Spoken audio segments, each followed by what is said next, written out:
India Power Talk is an effort to create an easily accessible digital reservoir of such insights, strategies, and constructive suggestions from international leaders on how to revive Indian economy.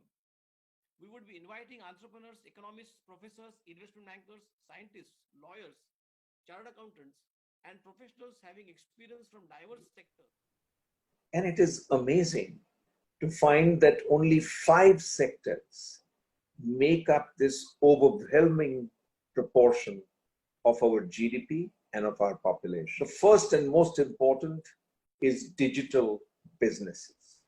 This constitutes maybe 7 to 10% of our overall GDP. Business. Agriculture is the second one I will talk about, which constitutes between 15 and 18% of our GDP. Then we have the micro, small, and medium enterprises, which are a very large component of our GDP, both in terms of engagement of people and in terms of the value that we generate from it. Then we have mobility and construction. And finally is retail businesses. The one index which has now turned positive is the NASDAQ, which this morning delivered a 0.8% growth in 2020. And what has led to this? It is the amazing performance of the digital businesses of the world. Facebook, Amazon, Alphabet, Netflix, Google, all of them have performed brilliantly. And so also has the one big collaboration software enterprise, Zoom. E-learning will become a very substantial portion of all our learning, all our training, all our... Second most obvious thing is telehealth. It is impossible in terms of the doctor-patient ratios that the world has, and particularly India has, to manage the pandemic that we are all suffering from without telehealth. Government services are also likely to be delivered at home. Embedded chip-driven services. Now think a smart passport.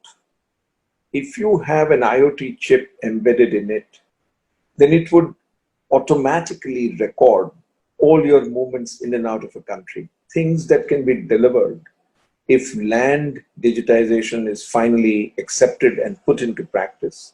Technology for it exists. A whole lot of dispute resolution in rural areas will be completed, and the bandwidth of people will be released to talk and take in the ideas that we have just been talking about.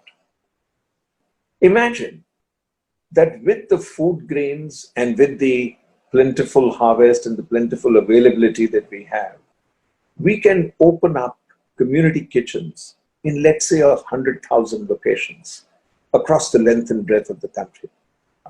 Manufacturing at the SME level.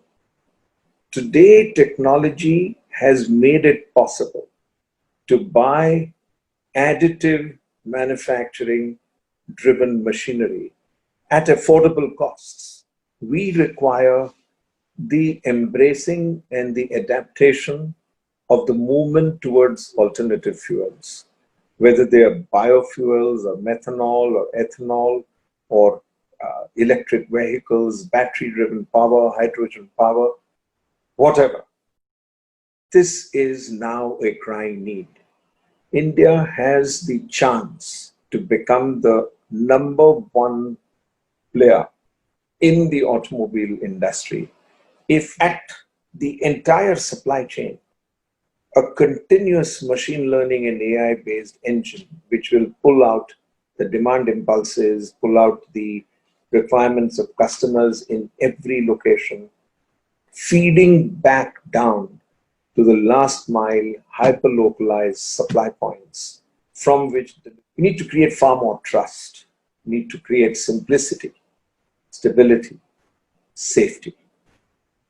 All of this, when combined with a purpose-driven vision to capture all of these ideas together in a collaborative way, governments working with business, business working with people, international collaborations happening at a pace that we are beginning to see is going to break out, we can see that a far more trusting, dependable world can be created. How do we still make India the manufacturing hub which the world is talking about? And what do you think we could be doing to attract the good manufacturing MNCs who would like to collaborate with India? I'm not talking of the large manufacturing MNCs, but also there are a lot of mid-segment SMEs in Germany, in Japan, in other parts of Europe. They all are eager to come to India. How do we really catalyze that? One is we need to shift our mindset from subtractive manufacturing, which we have been practicing all these years. If you see any small manufacturing setup, you'll see lathes and you'll see CNC machines and you'll see a whole lot of clutter. You'll see material being brought in, banged, shaped, put into molds, a whole lot of inefficient inventory. All of that happened. Until 5 years ago, the idea of bringing in 3D printing machinery was just not there because it was too expensive. Today, that is the big opportunity that India has. If you can distribute manufacturing into clusters on the back of MSMEs, on the back of labor that is now available in various pockets, you can create a truly transformational new manufacturing strategy across the length and breadth of India. Connected now because we are building the infrastructure. Our infrastructure building is at a pace that was never before the same. And if you then collaborate and bring money and working capital into the whole system, collaboration will happen naturally. Has worked very hard, I must say, to improve the ease of doing business in the last 4 or 5 years. In fact, the Make in India concept itself, which he was driving in 2014, we never thought that, look, 2020, we will face this situation and our dream of Make in India would really, really come true now.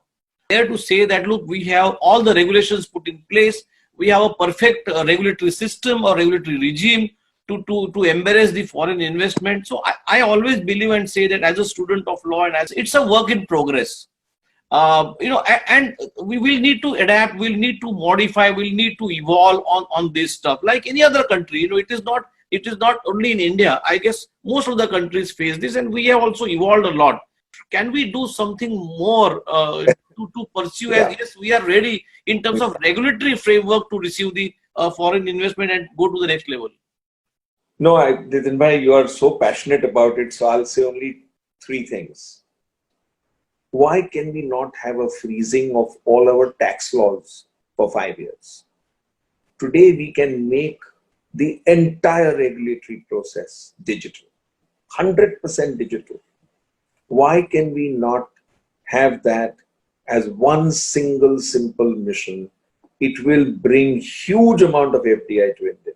When people feel that laws are stable, the interfaces are electronic, the governance is digital. If this is what people can begin to expect, the attraction of India because of the market, because of the inherent intelligence of the people will be so immense. You don't need to do any special marketing. It will be natural for people to gravitate to a place which has land, which has resources, which has people, and which has good, stable systems. Unlearn, relearn, re-educate yourself and get ready for a completely new world.